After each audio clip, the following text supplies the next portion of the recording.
हरिहंस सिद्ध सूरी उपाध्याय साधु सर्व अर्थ के प्रकाशी मांगलिक उपकारी है। तिन्हें को स्वरूप जाने राग दे भाई जो भक्ति ताए को नमाए स्तुति को जारी है। धन्य धन्य तिन्हें ते काज सब आज भाए कर जोड़े बारे बारे वंदना हमारी है। मंगल कल्याण सुख ऐसो हम चाहते हैं। ओ मेरी ऐसी दशा जैसी तुम्हारी है। ओ मेरी ऐसी दशा जैसी तुम्हारी है। ओ मेरी ऐसी दशा जैसी तुम्हारी है। क्षत्र चूड़ामणि नामक इस ग्रंथ के आधार से 7वें लंब को आधार बनाकर यहाँ अपनी कुछ चर्चा जीवन में ध्यान रखने योग्य महत्वपूर्ण बातों के संदर्भ में चल रही थी। जीवंदर कुमार के चिंतन में जो बातें चलती है उन बातों को आधार बनाकर नीतिकार कुछ न कुछ शिक्षा दे दिया करते हैं।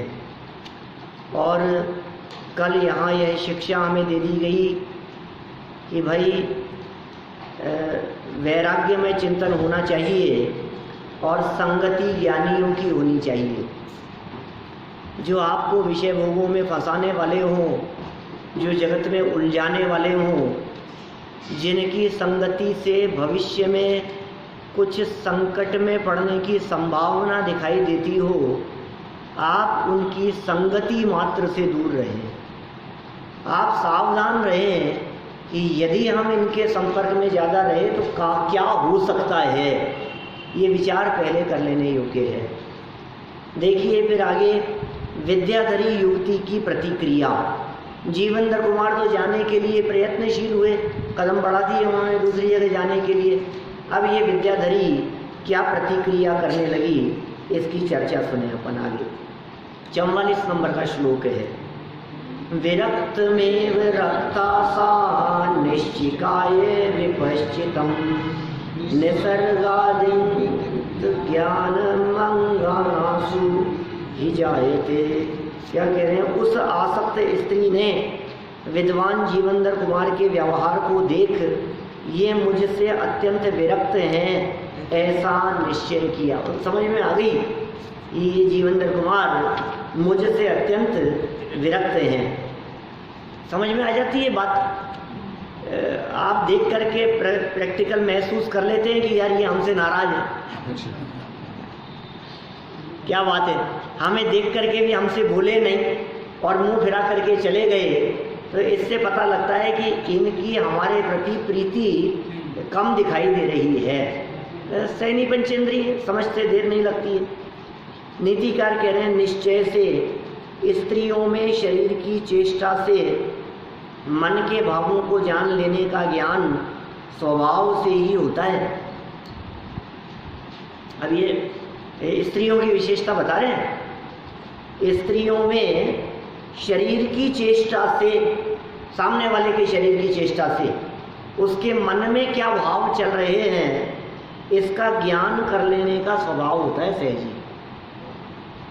वो पहचान लेती हैं सामने वाले व्यक्ति के मन में क्या चल रहा है, ये उसके शरीर की चेष्टाओं से पहचान लेवे, ऐसा स्त्रियों का सहज स्वभाव है। यह नीतिकार कह रहे हैं।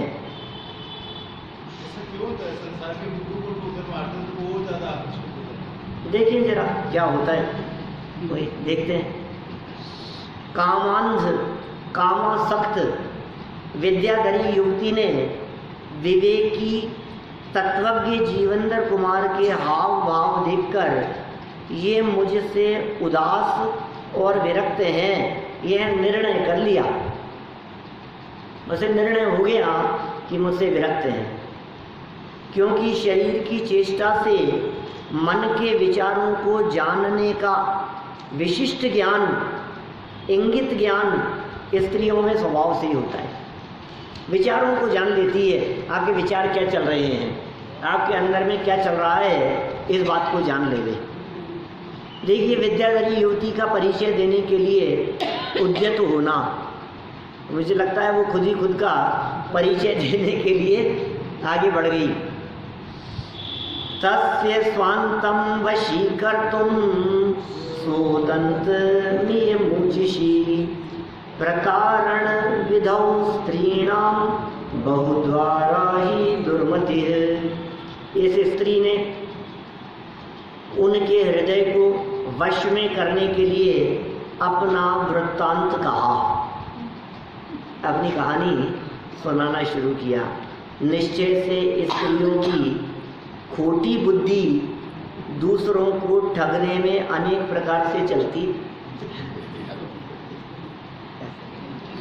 अभी स्वभाव की प्रशंसा करते करते ये इतना अच्छा स्वभाव होता है कि वो स्वभाव से पहचान लेती है सामने वाले के मन की बात। ये प्रशंसा करते करते क्या कह दिया इन्होंने यहाँ, नीतिकारों ने कह दिया कि उनकी खोटी बुद्धि दूसरों को ठगने में अनेक प्रकार से चलती है, कैसे ठगा जा सके दूसरे व्यक्ति को।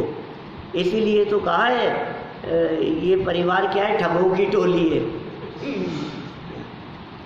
मैंने ऐसे वचन जो आचार्यों ने कहे हैं, ये वही बात यहाँ कही। देखिए सरल अर्थ, तत्वज्ञ और विरक्त जीवनधर कुमार को वश में करने के उद्देश्य से विद्याधरी युवती ने अपना वृत्तांत सुनाना प्रारंभ किया, क्योंकि स्त्रियां दूसरों को ठगने की अनेक कलाएं जानती हैं। आप ये बात निश्चित रूप से मान करके चलिए, जगत में जितने लोग जो ठग दिखाई देते हैं, जो धोखा देने वाले, मायाचारी करने वाले दिखाई देते हैं, उनमें निश्चित रूप से स्त्रियां साथ में होंगी उनकी। आप देख लो, आप दूर दूर तक दृष्टि डाल करके देखेंगे तो उन ठगों के साथ में कहीं ना कहीं स्त्रियों का सहयोग वो साथ में रखते हैं, उनकी गैंग में वो साथ में होती हैं। वो जाकर के जाल बिछा देती है, वो जाकर के अपनी मधुर बात कहती है तो सामने वाला व्यक्ति उसमें ठगाया जाता है। आप पुरानी पिक्चरें देखेंगे ऐसे डाकुओं की और ठगों की, तो उनके पास में भी एक आध कोई ना कोई स्त्री ऐसी होगी जो मायाचार में प्रवीण होंगी। मायाचार जो है स्त्रियों के गुणों के अंतर्गत शामिल है। ये कुंद कुंदाचार्य देव ने प्रवचन सार की मूल गाथाओं में लिखा है, यहाँ तो लिखा ही है। प्रवचन सार की मूल गाथाओं में तीर्थंकर परमात्मा की चर्चा करते हुए 44, 45, 46 नंबर गाथा प्रवचन सार ग्रंथ की, और वे उस गाथा में क्या कहते हैं, वे चर्चा करते हैं वहाँ तीर्थंकर परमात्माओं का गमन करना, उनका उठना, उनका बैठना, उनका वाणी फिरना जिस तरह से सहज स्वभाव से ही होता है, इसी तरह से बादलों का उदाहरण दिया। बादलों का गरजना, बरसना, गमन करना, रुकना जिस तरह से स्वभाव से ही होता है, इसके लिए उदाहरण दिया। उसी तरह से स्त्रियों में मायाचार सहज ही देखा जाता है। ऐसा कुंद कुंदाचार्य लिखते हैं, मैं कौन कहने वाला। यहाँ ये लिख रहे कौन, वादीप सिंह सूरी। अब ये कह रहे हैं, इसलिए ज़्यादा अपन विस्तार से चर्चा न करते हुए आगे बढ़ते हैं। जो लिखा है सो पढ़ दिया अपन ने। तो स्त्रियों में दूसरों को ठगने की अनेक कलाएं होती हैं, अनेक कलाओं को जानती हैं।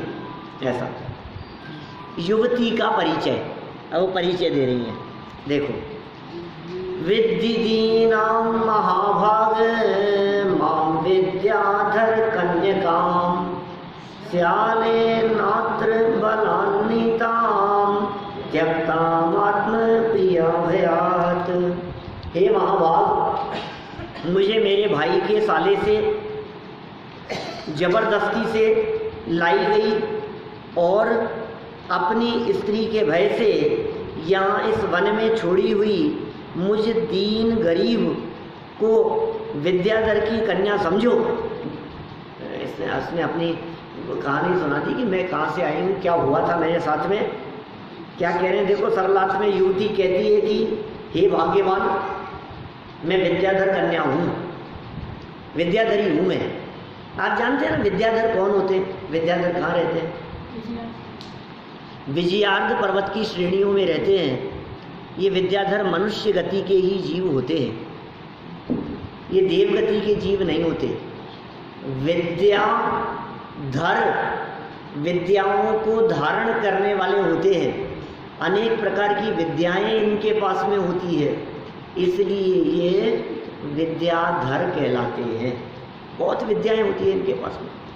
आकाश मार्ग से गमन करने की सामर्थ्य होती है, अनेक प्रकार के रूप बनाने की सामर्थ्य होती है। विमानों में गमन करते हैं इधर से उधर, अनेक 500 हजार विद्याएं जिनके जीवन में होती हैं, ऐसे ऐसे होते।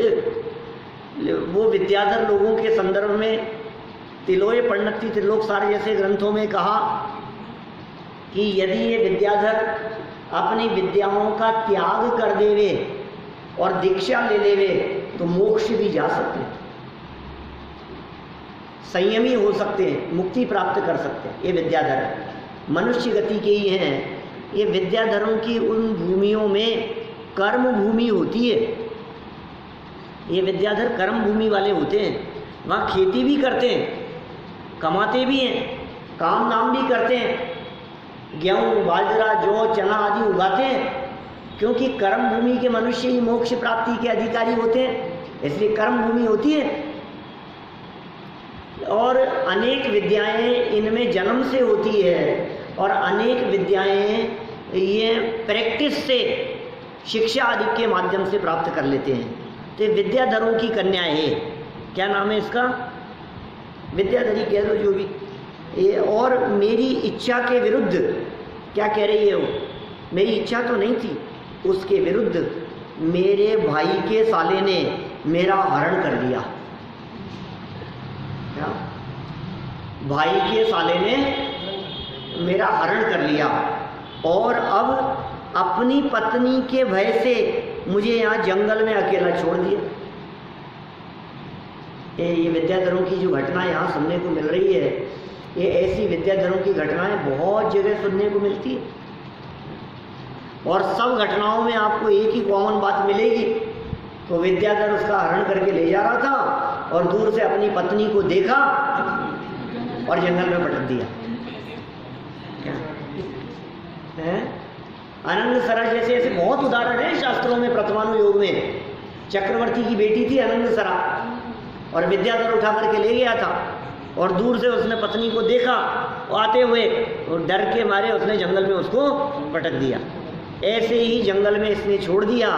कौन ले गया था? इसके भाई का साला उठा करके ले गया था। अब बात तो सच्ची होगी, अब ये उम्मीद की जाती है। जो भी रहा हो घटना, देखो युवती की शरण के लिए याचना, अब याचना कर रही है। आगे कहानी थोड़ी सी बढ़ रही है मतलब कुछ ऐसी महत्वपूर्ण बातें नहीं है जहाँ अपन रुकना चाहें और सरलार्थ करते जा रहे हैं, तो अपन भी फटाफट थोड़ी कहानी पढ़ लेते हैं। युवती की शरण के लिए याचना। अनंग तिलकाम नाम ना पुंसाम तिलक रक्षमाम अशरण्य शरण्यत्वम वरेण्ये वर्ततामिति। हे पुरुषों के भूषण, अनंग तिलका नाम की, नाम बताया उसने अपना, अनंग तिलका नाम है उसका, नाम की मुझ विद्याधर कन्या की रक्षा करो। जिसका कोई शरण नहीं है उनका शरणपना पुरुषों में श्रेष्ठ आप में है, ऐसा उसने कहा। जिसका कोई शरण नहीं है उसके लिए आप ही शरण हो, आप पुरुषों में श्रेष्ठ हो, आप निश्चित रूप से मेरे लिए शरणभूत हो। ये बात उसने कही। देखो बैठी हुई कहती हुई दिख रही है, जीवेंद्र कुमार बैठे हुए हैं और बगल में लटके झटके से अपनी बात कह रही है। हे पुरुषोत्तम, मेरा नाम अनंग तिलका है, आप मेरी रक्षा करो, मुझे सहारा दो, क्योंकि शरणहीन लोगों को शरण माने सहारा देने का विशिष्ट गुण महापुरुषों में होता है। आप तो महापुरुष हैं, आप तो महापुरुष हो, आप में ऐसा गुण निश्चित रूप से होगा। महापुरुषों में ऐसा गुण देखा जाता है जो शरणहीनों को शरण देते हैं मैं शरणहीन हूँ, मुझे कोई ना कोई सहारे की ज़रूरत है और मेरे साथ ऐसी घटना घट गई थी, आप मुझे अवश्य शरण देंगे, ऐसी उम्मीद से मैं आपके पास में आई हूँ। एक पुरुष का आर्त स्वर, वो क्या कह रहे हैं पुरुष? तावदार्थ स्वर गोपी शुश्रुवे श्रुतशालिना क्व प्रयाता प्रिय प्राणा मम यान्तीति दुस्सह। कितने 4-5 लोग हो गए अपने? पीछे से पढ़ रहे थे क्या? 44 से शुरू किया था। 44, 45, 46, 47, 48वां है। इतने में ही शास्त्र में प्रवीण उन जीवनधर कुमार ने, हे प्यारी कहाँ चली गई हो, मेरे प्राण निकल रहे हैं, इस प्रकार किसी पुरुष का दुस्सह दुखद स्वर सुना। क्या क्या कहा? ऐसा स्वर जीवनधर कुमार ने सुना किसी और का, जहाँ से आवाज आई है कि प्रिय कहाँ चली गई हो, इसका मतलब लगता है उसका पति उसको ढूंढता हुआ आ गया। क्या मैंने इससे ये बात सिद्ध होती हुई दिखाई दे रही कि ये कितनी मायाजारी कर रही थी। जीवनधर कुमार तो पकड़ ही रहे थे उस बात को। जीवनधर कुमार की तो ये बात पकड़ में आई गई थी, सावधान थे। और जीवनधर कुमार ने तुरंत, शास्त्र में प्रवीण तो थे ही और कर्णेंद्रिय भी विशेष थी, इन्होंने ये स्वर वहाँ सुना। देखो सरल अर्थ में यही कह दी बात। इतने में ही हे प्रिय तुम कहाँ हो, कहाँ चली गई हो, तुम्हारे वियोग में मेरे प्राण निकल रहे हैं। इस प्रकार असह्य एवं दयनीय आर्त स्वर दुखी मनुष्य का चीत्कार विद्वान जीवनधर कुमार को सुनाई दिया। फिर क्या हुआ? ये बात सुनकर विद्याधरी का तुरंत ही गमन।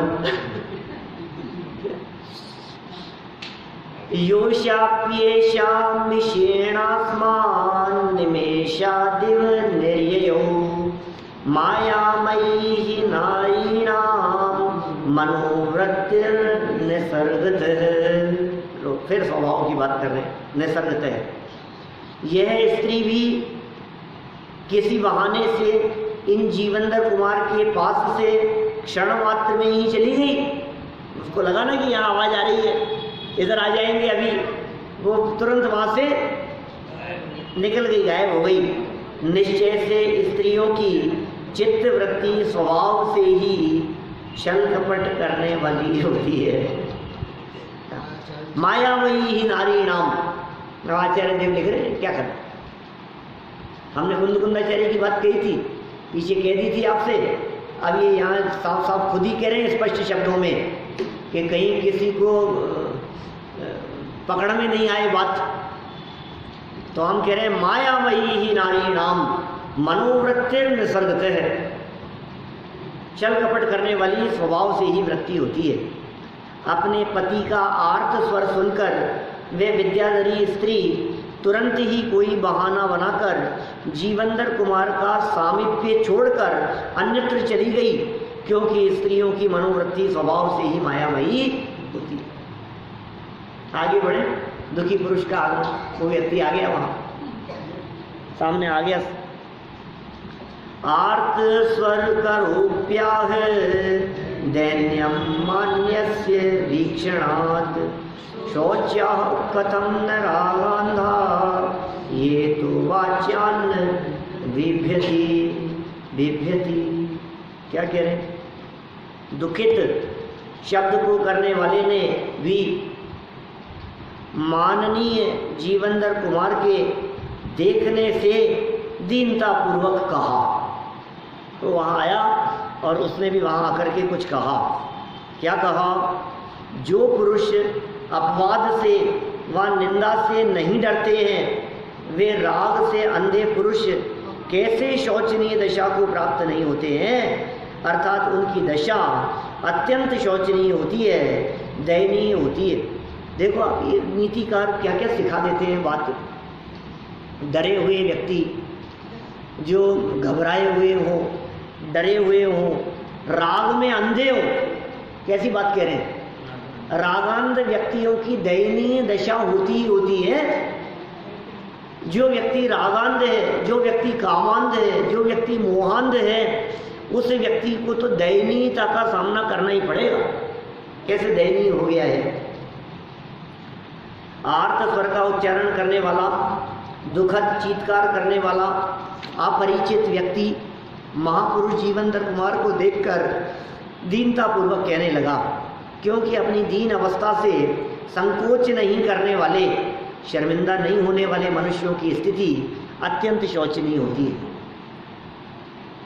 चलो तो समझ में आ गई बात, सिखा दी। यहाँ जो व्यक्ति अत्यंत दयनीय दिखाई दे रहे हैं, इसका मतलब वो मोहांध, रागांध, कामांध है।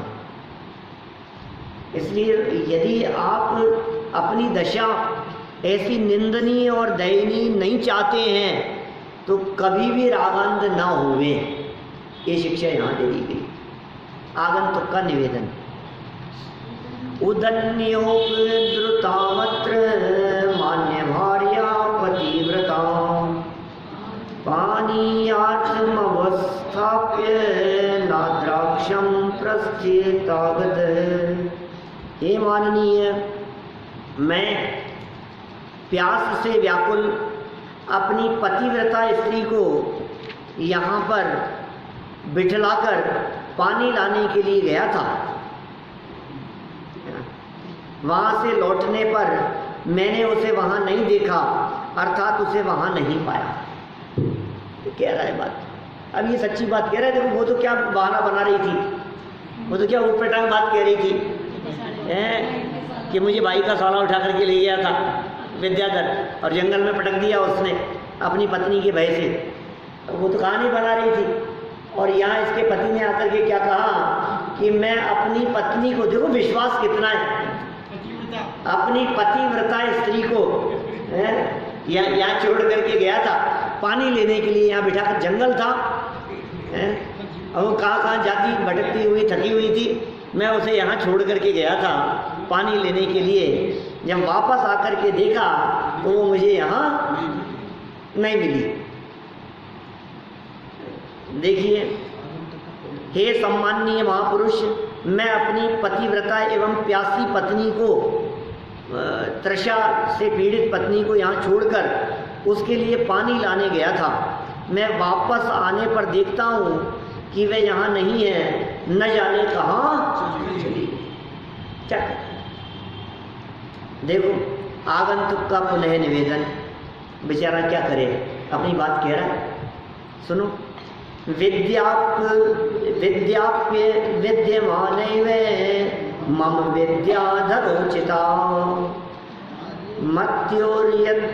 मत्योर्तम भवानत्र कर्तव्यं कथयेदिति। हे मनुष्यों में श्रेष्ठ, मेरी विद्याधरों के योग्य विद्या भी अविद्यमान के सदृश हो गई है, अर्थात स्त्री के वियोग से मैं अपनी सब विद्याएं भूल गया हूँ।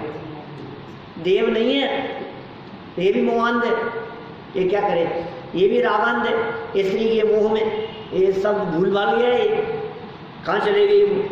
आप इस विषय में करने योग्य उपाय को कहिए, ऐसा विद्याधर ने कहा।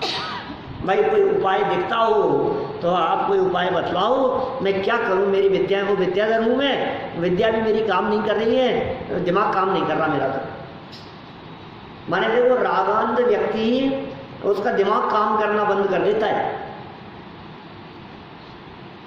जो व्यक्ति किसी में अत्यधिक आसक्त हैं, उनकी बुद्धि काम करना बंद कर देती है।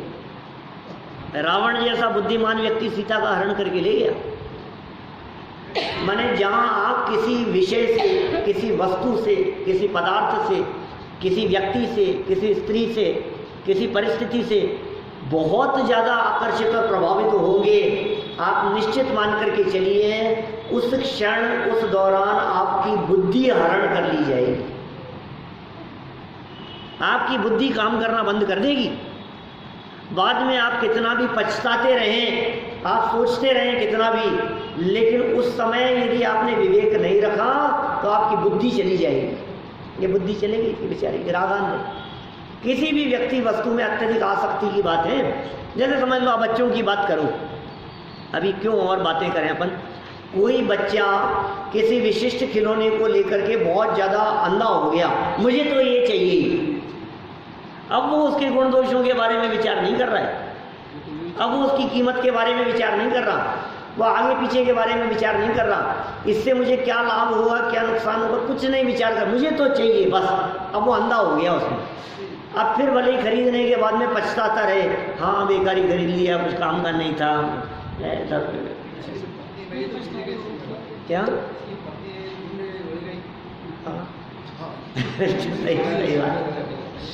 सही बात है, ये कह रहे हैं इसका तो रोना बनता है, लेकिन तो भी राग में दयनीय दशा जो दिखाई दे रही है उसके पीछे बात कर लें। देखिए सरल अर्थ, हे पुरुषोत्तम, प्रिय पत्नी के वियोग के कारण मेरे विद्याधरों के योग के सभी विद्याएं नष्ट सी हो गई हैं, अतः आप मुझे कुछ उचित मार्गदर्शन दीजिए। देखिए विशेषार्थ में इतने श्लोकों के बाद पहली बार विशेषार्थ आया। शोक करना तीव्र कषाय से होता है, शोक कर रहा है वो, तीव्र कषाय से व्यक्त ज्ञान भी लुप्त सा हो जाता है, व्यक्त ज्ञान भी लुप्त हो गया। इसी कारण उसे विद्याधर की विद्याएं भी लुप्त सी हो गई हैं, याद नहीं आ रही हैं। ये विद्याधर माने शिक्षा से प्राप्त की हुई है विद्याएं बहुत सारी, उपदेश से। ये जितनी भी विद्याएं हैं ये सब विद्याएं मतिश्रुत ज्ञान का ही विशेष चमत्कार है, ज्ञान का चमत्कार है, क्षयोक्षम जन्य है। जितना जितना क्षयोक्षम खुलता चला गया उतनी उतनी विद्याओं में विशेषता होती चली गई, ऐसा। अतः ज्ञान का विकास चाहने वालों को किसी भी कषाय से व्यतीत नहीं होना चाहिए, चाहे काम कषाय हो, चाहे राग कषाय हो, चाहे क्रोध कषाय हो, चाहे मान कषाय हो, कोई भी अभिमान के अंदर भी लोभ कषाय हावी हो गई, अब मारा गया ये व्यक्ति। असमान जिसके मन में लोभ हावी है ना, इस व्यक्ति को कभी भी फंसा सकते हो आप। वो है ना, एक लोभी व्यक्ति से बर्तन ले गया था, चांदी के बर्तन, और ला करके कहा कि तुम्हारे जो चांदी के बर्तन ले गए थे, इन बर्तनों से रात को अचानक ही ये छोटे छोटे से चांदी के 2 कलश इन्होंने जन्म ले लिया, क्या, और ला करके दिए और उसने हड़प लिए, लाओ लाओ धन्यवाद। फिर दूसरी बार फिर बर्तन ले गया तो फिर कुछ और हो गए, फिर कुछ और हो गए, फिर और सारे बर्तन ले गया। फिर एक दिन क्या हुआ कि ये सोचते इसका लोभ और बढ़ गया, तो अच्छी बात है यार। फिर अचानक क्या हुआ कि एक दिन कह दिया कि वो सारे के सारे मर गए, अब कुछ नहीं है। अब वो लोभी व्यक्ति वो रोने लगा, उसने केस कर दिया, क्या तो पूरा का पूरा वृत्तांत सुनाया। तो उसने कह दिया कि भाई जब जन्म हो सकता है तो मृत्यु भी होती है, जब जन्म होगा तो मरण भी होगा। आप लोगों ने नहीं सुनी ऐसी कहानी? मैंने तो शॉर्ट में ऐसी घसीटा मार दी, मतलब उसको अच्छे से सुना था मैं, लेकिन सारा समझ में आ गया आपको। जो व्यक्ति लोभ में आसक्त होकर के फंस गया है ना, वो व्यक्ति कहीं ना कहीं पर धोखा खाएगा। ये यहाँ इन्होंने कषायों के बारे में बात की थी। अतः ज्ञान का विकास चाहने वालों को किसी भी कषाय से व्यथित नहीं होना चाहिए। कषाय के प्रसंग आने पर भी तत्व ज्ञान के आधार से स्वस्थ अर्थात शांत रहने का ही प्रयास करना उपयुक्त है। स्वस्थ की चर्चा हमने पहले की है आपके बीच में। स्व में स्थित है वो स्वस्थ है, स्वस्थ जिसे स्व की खबर नहीं है वो कैसा स्वस्थ होगा? जिसे आत्मा परमात्मा की खबर नहीं है वो कैसा स्वस्थ होगा? तो स्वस्थ कौन है? जिसे अपने स्वभाव की खबर है वो स्वस्थ है। हाँ, आवश्यक की व्याख्या करते हुए जो परवश्य नहीं है वो अवश्य है। ऐसे आवश्यक की व्याख्या की है नियम सार में, आवश्यक अधिकार में। सुंदर चर्चा है वो भी। देखिए जीवनधर कुमार की मनस्थिति। अब जीवनधर कुमार को क्या बात समझ में आ रही है? इसकी मनस्थिति। श्वती संधा नाद भेषीद भयंकर वचनी आब्धि भीरुत्वम महताम महनीयता। निर्भय स्त्रियों में विद्यमान ठग विद्या से डर गए, निश्चय से निंद्य बुरी बातों से भय बना बड़े पुरुषों का बड़प्पन। जीवेंद्र कुमार भी डर गए, भाई साहब क्या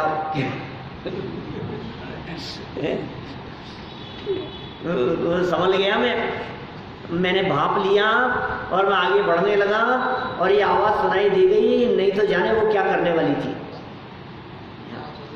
और पहले तो मुझे घबराहट हो ही रही थी, पहले तो मैं डर ही रहा था और कदम बढ़ा रहा था, मुख मोड़ लिया था, लेकिन उसकी कथा सुन करके क्या पता मैं पसीज जाता तो, क्या पता भ्रमित हो जाता तो वो और अधिक घबरा गए। भाई साहब ये तो भलाई भी बुराई बन जाती।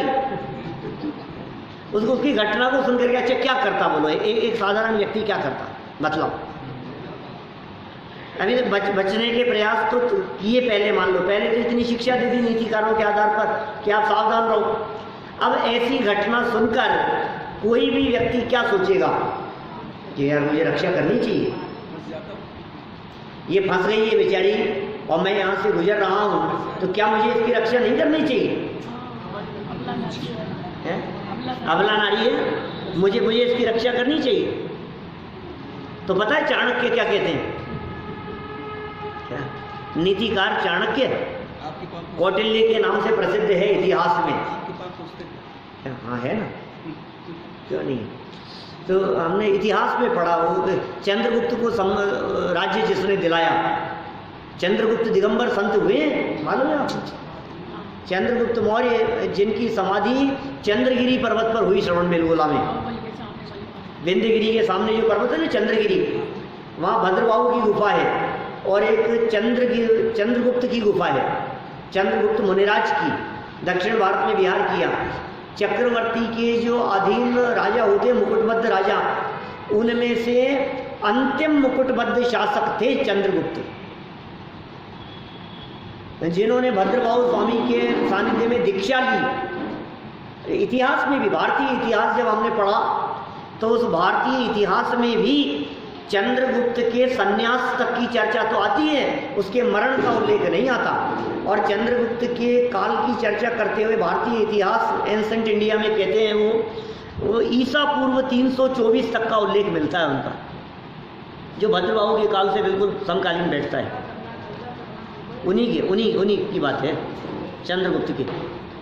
चंद्रगुप्त के स्वप्नों के आधार पर भविष्य की चर्चा मिलती है, हिंदुस्तान का भविष्य कैसा होगा, यहाँ के लोगों का भविष्य कैसा होगा, फ्यूचर कैसा होगा, जो उसके स्वप्न और स्वप्न के फलों में चर्चा मिलती है। हाँ कई जगह पर लगे होंगे। ये मेरे क्या तिजारा में है, तिजारा में, और मैंने ये अभी रिसेंट में कहीं देखे थे पकौरा जी में, पकौरा जी में देखे मैंने किसी एक विशेष मंदिर में चंद्रगुप्त के ये स्वप्न। खैर देखिए चंद्रगुप्त की बात कहाँ से आ गई? चंद्रगुप्त को राज्य दिलाया था कौटिल्य ने, चाणक्य ने। तो चाणक्य के वाक्य बता रहा था, वो चाणक्य ये कहता है कि प्रत्येक व्यक्ति को बहुत प्रयत्न करके अपने धन की सुरक्षा करनी चाहिए, धन की सुरक्षा करनी चाहिए। आपत्ति काल में न मालूम कब धन की जरूरत पड़ जाए, ऐसा नहीं कि अभी प्राप्त हो गया है और खूब खर्च करो, आप धन की सुरक्षा करो, ऐसा वो कहता है। फिर तुरंत अगला ही वाक्य कहता है कि धन खर्च करके भी अपनी स्त्री की सुरक्षा की जानी चाहिए। क्या? जब अपनी स्त्रियों की सुरक्षा का प्रसंग बने, क्या नारी की सुरक्षा के प्रसंग बने, तो फिर धन की परवाह मत करना, वहां सुरक्षा प्रमुख है, इस बात को देखना वो उससे ज्यादा महत्वपूर्ण है। और तीसरा वाक्य फिर लिखा, इससे भी ज्यादा महत्वपूर्ण है अपने आप की सुरक्षा। माने धन और स्त्री की सुरक्षा से ज्यादा महत्वपूर्ण क्या है? स्वयं की सुरक्षा। ये चाणक्य कह रहे हैं, वो वाक्य याद आ गया मुझे। ये यहाँ कह रहे हैं, ये इन्होंने इस नीति का उपयोग किया जीवेंद्र कुमार ने। स्त्री की सुरक्षा से ज्यादा महत्वपूर्ण है अपने आप की सुरक्षा। उसकी सुरक्षा के चक्कर में यदि तुम फंस गए तो ध्यान रखना फिर क्या होगा। ये सावधानी यहां से करें। देखिए क्या लिखा है इन्होंने, सरल अर्थ। निर्भय जीवेंद्र कुमार अपरिचित तथा स्त्री में अति आसक्त उस विद्याधर का कथन सुनकर स्त्रियों में स्वाभाविक रहने वाली ठग विद्या से अत्यधिक भयभीत हो गए। उनको और अधिक डर लगने लगा, भाई साहब ये बहुत खतरनाक है, इनकी ठग विद्या, विद्या और कह दिया, ठग विद्या, स्वाभाविक रहने वाली ठग विद्या से अत्यधिक भयभीत हो गए, क्योंकि निंदाजनक कार्यों में भीरुता दिखाना ही महापुरुषों की महानता है। इस विद्याधर के कथन से उस स्त्री द्वारा स्वयं ही दिया हुआ सब परिचय असत्य है, ऐसा निर्णय जीवेंद्र कुमार ने सहज ही कर लिया। स्वयं ही इस प्रकार का निर्णय हो गया। वो जो कह रही थी, वो जो बहाने बना रही थी, वो जो बात कह रही थी, सब झूठ कह रही थी, सब धोखा था। और स्त्रियों का विश्वास करना आपत्तिजनक है, यह भी निश्चित हुआ। विश्वास पात्र नहीं है ये कह रहे हैं। और विशेषकर अपरिचित स्त्रियां बिल्कुल भी विश्वास करने योग्य नहीं। माने एक प्रकार से ये अपरिचितता इसके अंदर स्पष्ट रूप से उजागर हो रही है ना। हम पर स्त्री के ऊपर विश्वास न करें, हम पराई स्त्रियों के ऊपर विश्वास न करें, हम अपरिचित स्त्रियों के ऊपर रंच मात्र भी विश्वास न करें। ये शिक्षा यहाँ दे दी गई। अनजान और अपरिचित से बिल्कुल सावधान रहें, ये बात यहाँ कही। देखिए जीवेंद्र कुमार का संबोधन, संबोधन क्या कह रहे हैं। 54 नंबर श्लोक, 44 से शुरू किया था, 11 हो गए यहाँ। रिकॉर्ड है, एक बार 16 हुए थे पहले। देखो वो रिकॉर्ड तो शायद अभी नहीं पूरा होगा, क्योंकि बीच बीच में कुछ ऐसे विशेषार्थ लिख रहे हैं ना। ये विशेषार्थ में कुछ चर्चा की बातें आ जाती है, ऐसा थोड़ी थोड़ी बातें। नभश्चरम पुनश्चैनम सविपश्चिद बोधयत अपरिश्यमफलम वक्तुम निश्चितम ही हितार्थिनः। फिर उन पंडित जीवेंद्र कुमार ने इस विद्याधर को समझाया। क्या समझाया? उस विद्याधर को समझा रहे, निश्चय से दूसरों का हित करने वाले पुरुष निश्चित रूप से सर्वोत्तम फल देने वाली बात कहने की इच्छा करते हैं। ये तो नीतिकार है, बात तो आप कहेगा, उपदेश तो आप देगा आगे वाले श्लोक में। यहाँ तो नीतिकार आ गए बीच में ही। क्या बात कह दी इन्होंने? दूसरों का भला करने की इच्छा रखने वाले पुरुष होते हैं ना, वो सर्वोत्तम फल देने वाली बात कहने की इच्छा करते हैं। इसका मतलब महापुरुषों के मुख से निकले हुए वचन वो जगत के जीवों का बहुत भला करने वाले होते हैं। ये समझ लीजिए आप। महापुरुषों के मुख से यदि कोई वचन निकल रहे हैं तो वो जगत के जीवों का भला करने वाले होते हैं। तदनंतर विद्वान जीवेंद्र कुमार ने उस दुखी विद्याधर को समझाया, क्योंकि परहित की वांछा करने वाले सज्जन पुरुष निश्चित रूप से सर्वोत्तम फलदायक तत्वज्ञान को ही समझाना चाहते हैं। वो तत्वज्ञान समझाएंगे, अब कुछ ना कुछ उपदेश देंगे, कोई ना कोई शिक्षा यहाँ प्रदान की जाएगी। जो जिसके पास होता है वह उसी वस्तु को देता है। इस प्रसिद्ध वचन के अनुसार जीवेंद्र कुमार के पास सार्वभौम और सार्वकालिक सुखदायक तत्वज्ञानी है। बोलो, जीवेंद्र कुमार के पास में क्या है? क्या देंगे वो? कोई व्यक्ति हमारे पास में आएगा तो हम क्या देंगे? बताओ जी, क्या है हमारे पास में? उपदेश दे देंगे और क्या देंगे उसको। इसलिए हमसे और कुछ लेने की अपेक्षा भी मत रखना, क्या? क्योंकि हमारे पास में और कुछ देने के लिए है भी नहीं। तो क्या है देने के लिए? तो उपदेश है। तो जीवेंद्र कुमार के पास में क्या था बताओ? आभूषण, वस्त्र आभूषण नहीं, नंगे थोड़ी फिर रहे थे। एक वाक्य दिमाग में, वस्त्राभूषण, वस्त्राभूषण नहीं, सर्वाभूषण, सारे आभूषण दे दिए। देखिए क्या कह रहे हैं, सार्वभौमिक और सार्वकालिक की बड़ी गजब की है ये बात। ये शब्द बड़ा मार्मिक है। मन हो रहा है यहीं 5 मिनट रुकने का, इतना ही समय है अपने पास में। ये क्या कह रहे हैं, ये जीवंदर कुमार के पास सार्वभौमिक, सार्वभौम और सार्वकालिक, ये जानते हैं 2 शब्द क्या हैं? सार्वभौमिक शब्द तो होता है दुनिया के प्रत्येक स्थान, सार्वभौम माने सर्व क्षेत्र, एक क्षेत्रवाची शब्द है सार्वभौम। और सार्वकालिक ये कालवाची शब्द है, माने सभी कालों में और सभी स्थानों पर। 2 बातें हुई, सभी स्थान।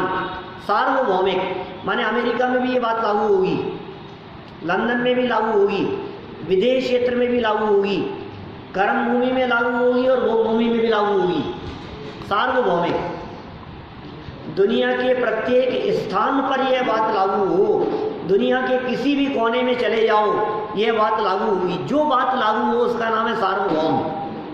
इतना ही नहीं, सार्वकालिक, काल चौथा हो चाहे 5वां हो, 1000 साल पहले हो चाहे 5000 साल पहले हो, 10-20 हजार वर्ष बाद में हो, सब कालों में जो बात लागू हो उसका नाम है सार्वकालिक।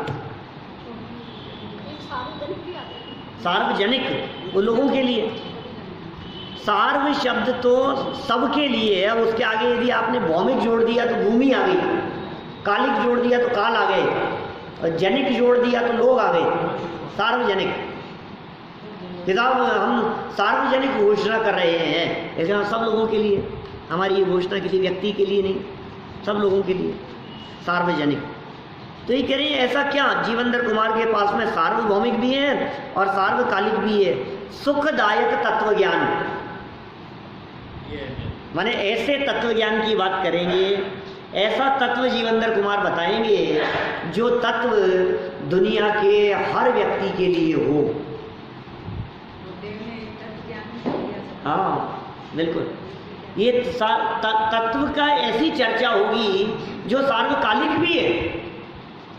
तत्व की ऐसी बात होगी जो गुरुदेव की बात आप कह रहे हैं ना, तत्व ही तो दिया सर्व जगत के जीवों को, वही तत्व, माने वो ऐसा तत्व जो व्यक्ति से अप्रभावित है, जो वस्तु से अप्रभावित है, जो क्षेत्र से अप्रभावित है, वो तत्व। आप देखो परसों जाएंगे हम अमेरिका, निकलेंगे यहाँ से तो कहीं भी चले जाओ, किसी भी देश में और किसी भी क्षेत्र में, वहाँ जाकर के यदि आप तत्व की बात करेंगे तो उन लोगों को भी उसमें आनंद आएगा।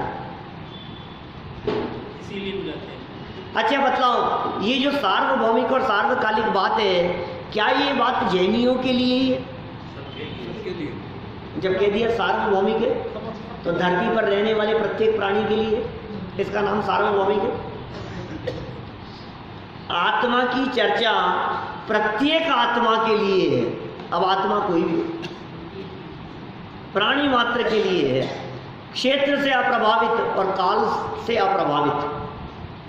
ऐसी है तत्व ज्ञान की चर्चा, उसे ही देने की उन्होंने भावना। भाई इनको तो शुद्ध आत्म तत्व की बात बतलाओ, इसको तो भेद विज्ञान की बात बतलाओ, इसे तो सारभूत बात बतलाओ। ये बात जीवंदर कुमार को समझ में आई। ये बेचारा कह रहा है मैं अपनी पतिव्रता स्त्री को छोड़ के गया था।